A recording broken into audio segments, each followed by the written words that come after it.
Meaning of biological classification. Biological classification is a scientific procedure for arranging organism in a hierarchical series of groups and subgroups on the basis of their similarities and dissimilarities. In the first chapter, we have discussed the living world. In the living world, we have discussed about the characteristic of living things, living organism, and what is the need of taxonomy, how we can classify, how can there are they have given like how we can classify the organism like from kingdom to species level. In this chapter, we will discuss what is the need again the need of classification because there are there have been many attempts to classify living organisms since ancient times like बहुत पुराने time से ही Aristotle Arastu was the earliest to attempt a scientific basis of classification. He is also known as father of zoology and father of biology. So he used simple morphological characters to classify plants as trees, shrubs, and herbs. Because at that time there was no microscopy or they just divide the things just on the morphological characters. So he classify animals into the two groups. One, those who are having the red blood, and those who are having the without red blood. So he called them with red group. They are called anemia, or without red group they call anemia. So, but after some time there is a need of classification, and living organisms need to be classified because of the following reasons. So I'll tell you the reasons. See here that animals which are having the non-blood group, again they are divided hard-bodied or soft-bodied. Like hard-bodied, they are insects, soft-bodied, shell, no shell. So just on the broad morphological characters, they have divided in earlier times. But the proper two kingdom classification is given by the father of taxonomy system, that is Carolus Linnaeus in 1758. This system classifies the organism into kingdom Plantae and Animalia. And I'm telling you what are the reason for classification because if you the study one or two organism in it is not sufficient to know the essential feature of all the groups. That's why you make the groups so that you can make study simpler because all organism you cannot study. So if you study one or two organism in a group, so you will know the overall information about that group. So classification help in knowing the relationship among different groups of animal, and it is also help in the studying the evolutionary relationship between the organism. So Carolus Linnaeus that first time divide the organism into two, and they are the kingdom Plantae and Animalia. And what are the drawbacks of these two kingdom classification? Because this two kingdom classification was accepted for a long time. However, due to some difficulties arise from this classification, as several new organisms have been discovered, just like that bacteria like prokaryotes, cyanobacteria, and the eukaryotes like fungi, mosses, fern, gymnosperm, angiosperm, they were included under plants. Like prokaryote as well as eukaryotes, like bacteria, fungus, they come under only plant kingdom because the presence of cell wall, but they are widely different in the other features. So the first shortcoming of this two kingdom classification that bacteria were neither plant nor animal still because they have not get proper place in the two kingdom classification, and they have placed prokaryote and eukaryote together. The prokaryote don't have an organized nucleus, they have single envelope organization, they have absent of spindle apparatus, and they don't and the eukaryotes have well defined nucleus, a double membrane organization, and there is no place for viruses even this two kingdom classification. uh, and the second one, that suppose the example of Euglena, it is not easy to recognize a lower organism as plant or animal. Just like Euglena, it is having the chloroplast, and they are autotroph also, they are heterotroph also. So they are having mixotroph kind of nutrition. Whenever the light is available, they do photosynthesis. When the light is not available, they are heterotrophs. So where the Euglena will put. So, and while the sponges are fixed, branch and irregular creatures like plants, and they have holozoic mode of nutrition and excrete nitrogen waste like animals. So these type of like Euglena and these sponges, where to put these kind of organism? So that was a problem. It include unicellular, multicellular organisms in the same group. Example: Chlamydomonas, Pyrogera. Okay, it does not differentiate between the heterotrophic fungi and autotrophic green plants. That's a drawback of two kingdom classification. And fungi have chitinous cell wall, while the green plants have cellulosic cell wall. So these are the some drawbacks of two kingdom classification. And what are the feature of kingdom plantae? That plantae, the cell wall is present, a big central vacuole is present, and they have autotrophic mode of nutrition. The reserve food is starch. Generally, there is no locomotion except there is some algae, especially lower algae. They don't have excretory organs, nervous system, sense organ, and muscular system, and they show slow response to external stimuli. These are the characteristic feature of kingdom plantae. The kingdom Animalia, the common features are the absence of cell wall, central vacuole is not present, heterotrophic mode of nutrition, reserve food is glycogen, excretory organs, nervous system, and sense organs are present, locomotion is present, muscular system is present, and they show quick response to the external stimuli. So these are the features of Plantae and Animalia, and there are two kingdom classification. I told you what are the drawbacks. In the book, it is not given like three kingdom or four kingdom, but I will discuss here about the three kingdom classification also. The three kingdom classification, it is because there are earlier two kingdom, only Plantae and Animalia. Ernest Haeckel in 1866, it introduced the Protista.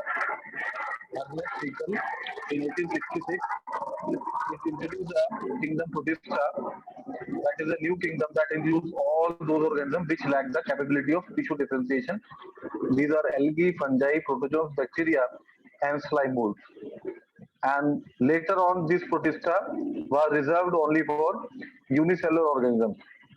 Earlier it was not, but after that, when there is a five kingdom classification, then Protista was only reserved for unicellular organism. And what are the limitation of this three kingdom classification?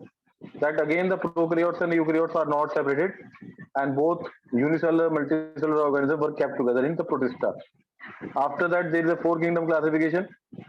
The fourth kingdom which is introduced is a Monera, in addition to Protista, Plantae, and Animalia.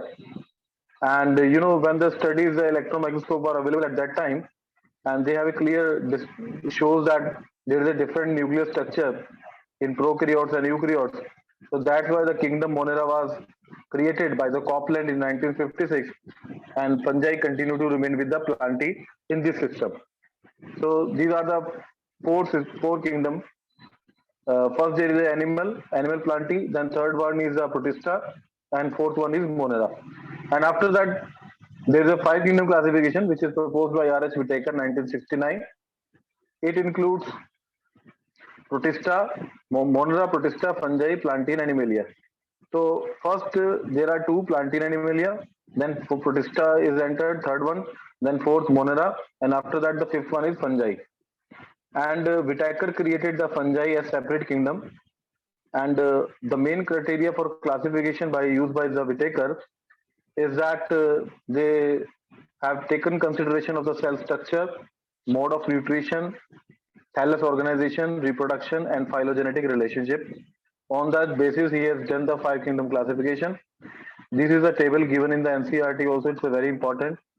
Like the first one, Monera, is prokaryotes. Other rest all are eukaryotes. The only first two, Monera and Protista, are unicellular. Rest all are multicellular. Nuclear membrane is absent only in one because the prokaryote don't have the nuclear membrane. All those are having the nuclear membrane. Body organization is generally in Monera and eukaryotes, they are cellular, they are unicellular, and others like fungi, Plantae, and Animalia, that is a organ system level of, or in the fungi it is a loose tissue or multicellular. Mode of nutrition, like in the bacteria, Monera, they are having photosynthetic, chemosynthetic, heterotrophic, saprophyte, parasitic, all the type, diverse range of Monrans. That's why they have a unique. They can live in the very different kind of habitat. That's why they are present everywhere. And animals, they are heterotrophs. Plants are autotrophs, and fungi, they are heterotroph, like both. Heterotrophs, like they are not autotrophs, they are saprophytic or parasitic. So these are the main characteristic feature of the five kingdom classification. So what are the merit and demerits of this five kingdom classification?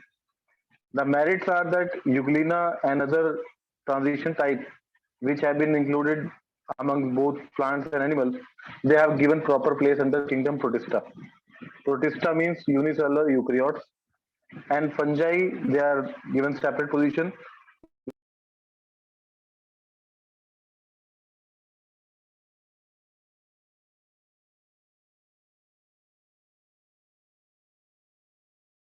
Created.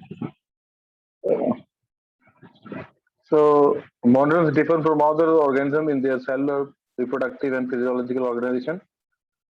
So these are the merits of five kingdom classification. But the demerits of the five kingdom classification are again that animal protozoans have been included in the kingdom Protista, which also include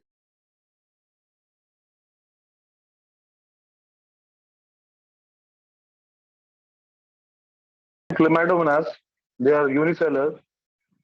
They are though unicellular, they are included under the kingdom Plantae, and they should be kept in Protista. These are the demerits of five kingdom classification.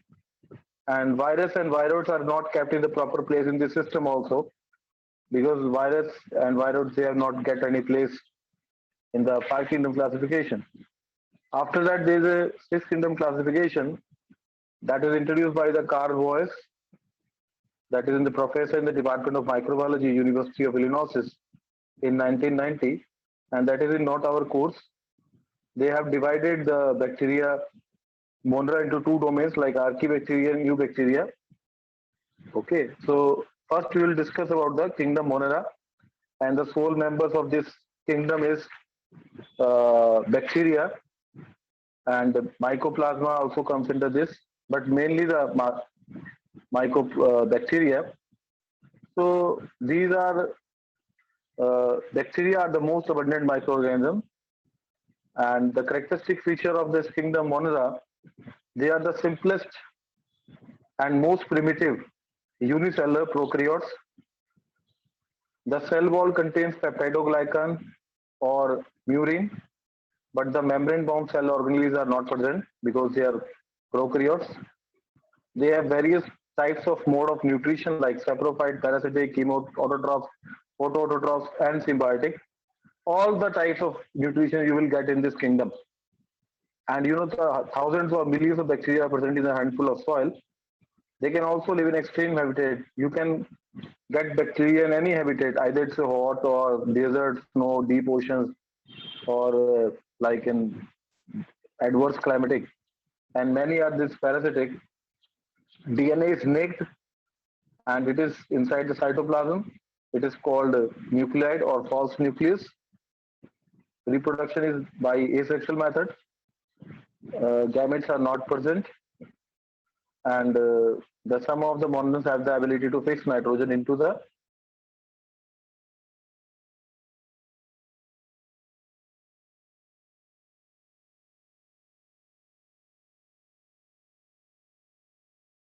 term. The term bacteria, it was proposed by Ehrenberg in 1829, and term bacteria was proposed by Ehrenberg in 1829, and they have widespread distribution to be air, water, and soil, and they can survive in extreme temperatures, like at any hot temperature to like minimum they can live. Beta, can you please ask if you have any question? Are you there? Hello, hello, hello, hello.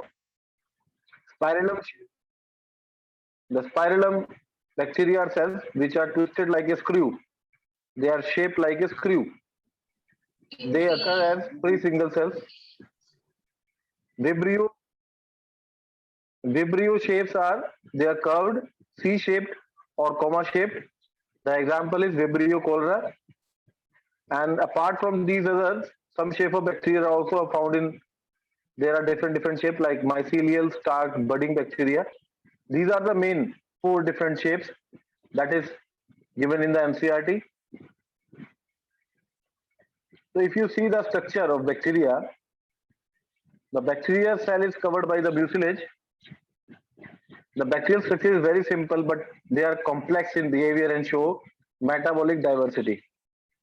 You can see as look-wise they are very small. They are prokaryotes, but they are very complex in behavior. Very complex. They show metabolic diversity. They can survive at any condition. They can go to any mode of nutrition. Okay, and the bacteria was discovered by Antony van Leeuwenhoek in 1632, and he observed bacteria. He observed bacteria in 1675, and the Louis Pasteur laid the foundation of bacteriology. Bacteriology is like the science deals with the bacteria. Study of bacteria is called bacteriology by developing culture techniques. So main contribution is by Antony van Leeuwenhoek and Louis Pasteur. Bacteria show both autotroph and heterotroph. I told you it's a mixotropic kind of nutrition, and the majority are heterotrophs. They do not synthesize the food, but depend on other organism or dead or decaying food or matter. Like they are saprophyte or parasitic. When they are depend on the dead matter, then we call saprophytic. If they are on the living, then we call parasitic. Like bacteria, they divide into two, like archaebacteria, eubacteria. Again, they are the primitive bacteria. You know that they can live in the harsh condition. Harsh condition means the archaea means ancient bacteria, and they are special since they live in the most harsh habitats, such as extreme salty areas like halophiles, hot areas like thermoacidophiles, and marshy areas where there's a lot of methane gas like methanogens. They produce methane gas, that's why they call methanogens. And the other is eubacteria, that is called true bacteria. They are again divided into autotrophs and heterotrophs. Autotrophs again divided into two, photosynthetic autotroph and chemosynthetic autotroph. And heterotrophs divided into parasitic or saprophytic. So archaebacteria, the characteristic of archaebacteria, they are most primitive prokaryotes. And they found in the stressed environment condition like high salt concentration, like Great Salt Lake, the Dead Sea, the volcanic walls, gut of minerals. Their cell wall lack peptidoglycan, and in most cases, the cell wall is composed of non-cellulosic polysaccharide and some proteins.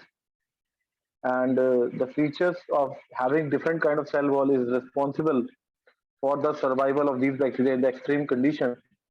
And most of the archaebacteria are chemototrophs. Okay, most of the, but not the all. And the types we have discussed. The first one is halophiles. The halophiles, they are found in extremely saline environment like salt lakes, salt marshes, salt solution. They are mostly anaerobes. They contain a chemical called halorhodopsin to pump in chlorides into the cell to prevent the cellular dehydration. Halobacterium develop purple membrane having photoreceptor pigment bacteriorhodopsin. So there are many examples of these halophiles. The second one is thermoacidophiles. These are archaebacteria. They can live in both extreme heat and acidic pH, only up to 2 pH. Under anaerobic conditions, these organisms oxidize sulfur to sulfuric acid to get the energy. And They can survive in high temperature and low pH because of the special feature, because the special branch chain lipids in their cell membrane that reduce cell fluidity. Enzymes also, their enzymes can work at low pH, and the enzymes that are resistant to high temperature, they are having the, just like in case of PCR, we are using the reverse transcriptase. We are getting this reverse transcriptase from the thermophile bacteria, because that their enzymes are, they can work on the high temperature. And the third one is methanogens. Methanogens are strictly anaerobes. They live anaerobically in the gut of several ruminants like cow, buffalo, goats, and these bacteria are exploited for the production of methane or gobar gas from the dung of these animals. These help in the fermentation of cellulose. And the example of these methanogens are like Methanobacterium, Methanococcus. The importance of these archaebacteria, they are used in modern biotechnology, that their enzymes, we are using generation of biogas, thermophilic enzymes, biosensor restriction enzymes, we are using it. So these are the archaebacteria we have discussed in the like halophiles, thermoacidophiles, methanogens. Okay, they are present in the ruminants, they are presenting biogas. Now the second one is eubacteria. We call them true bacteria, and they are characterized by the presence of rigid cell wall, and if motile, they are having the flagellum. They include autotrophs like photosynthetic or chemosynthetic, and heterotrophs like parasitic or saprophytic. Cyanobacteria is a member of this group. They have many characteristics similar to bacteria. These are known as blue-green algae, and the example of cyanobacteria are nostoc and anabina. They can survive in a wide variety of habitats such as hot springs, seawater, polluted water. They are predominantly aquatic, but some many species are known to be terrestrial also. So cyanobacteria, they are having following um the cell of eubacteria. They have a definite firm and rigid cell wall. They are surrounded by mucilaginous sheet. It is bilayered. The inner membrane is made up of peptidoglycan, and the cell wall is followed by the plasma membrane made up of lipid and protein. Now, membrane-bound structure like true mitochondria, endoplasmic reticulum, Golgi bodies are absent because they are prokaryotes. And in photosynthetic or autotrophs, we are discussing about the cyanobacteria. They are having chlorophyll A that is similar to that of green plants. Apart from chlorophyll A, they are having beta carotene, myxoxanthophyll, myxoxanthin, C-phytonanin, and C-phycoerythrin. So they are unicellular coronal filamentous, I told you, and in some, like the example is given. The second one is chemosynthetic autotrophs, like they are getting energy from uh, the chemical reaction. Uh, so they oxidize inorganic substances, substrates such as nitrates, nitrites, and ammonia, and use the release energy for ATP production. And they help in recycling nutrients like nitrogen, phosphorus, iron, and sulfur. So these are chemosynthetic autotrophs. The second category is heterotrophic bacteria. Heterotrophic bacteria, they are the most abundant in nature, and the majority are the decomposers. Like they decompose the complex organic matter into a simple one. So mainly they are the uh, I don't call it parasitic. They are the saprophytic. Now the eubacteria, the heterotroph bacteria. What is the impact on human affairs? There is not only the harmful effect. There are some. They are good for humans also. Like they are used to make curd and from milk. These are the some advantage of bacteria. We are using them for producing the antibiotics. They are fixing nitrogen, like in case of legume plants. Some are pathogenic, they are causing disease like cholera, typhoid, tetanus, citrus, canker. So there's a mix, like bacteria, they are useful also, and they are also causing the disease. And the difference between the bacteria and cyanobacteria, that the bacteria, they are little bit smaller as compared to cyanobacteria. Bacteria are both having mixotropic kind of nutrition, but cyanobacteria, they are autotrophs. Bacteria can be aerobic or anaerobic, but the cyanobacteria are aerobic. And the next one is the reproduction. If you talk about the in bacteria, so mostly the bacteria reproduce by the fission. That means one cell will divide into the two. That is comes under asexual reproduction, that binary fission, and it is a simple cell division in which bacterial cell divided into two. And the second is under measurable condition they produce spores, and these endospores are perennial structure which help in survival even during harsh environmental condition. Like Clostridium and Bacillus, the envelope has many walls layer containing heat-resistant chemicals such as celiac acid and dipicolinic acids are there, and they are also reproduced by some sort of sexual reproduction because they don't have sex organ; they are just unicellular. So we use the term plus minus for that male and female, because for unicellular, how can we say it's a like sex organ? So they just transfer the DNA from one bacterium to other. So we use the term conjugation or transduction in this case. The other member of this monera, they are the mycoplasma. They are the organism that completely lack a cell wall, and they are discovered by the Raux in 1898, and they are the smallest living organism. They found first time we discovered in the pleural fluid of the cattle suffering from pleuropneumonia, and the example is PPLO, that is pleuropneumonia like organism. They are the smallest living organism, having size of 0.1 to 0.5 micrometer. These occur saprotropically in soil, sewage water, and in dead and decaying organic matter. Some of them are also they are parasites in plants, animal, and human beings. And the pathogenic mycoplasma cause disease in the host. They are unicellular with plasma membrane, and the cell membrane is made up of protein, lipid, and cholesterol. DNA is naked. Ribosome is of 70s, and the mycoplasma having the heterotrophic nutrition.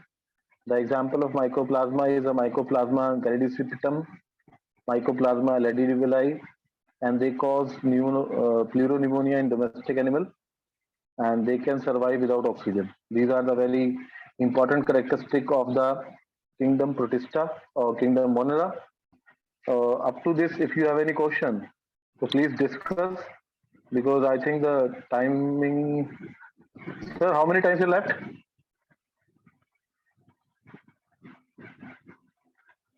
Hello?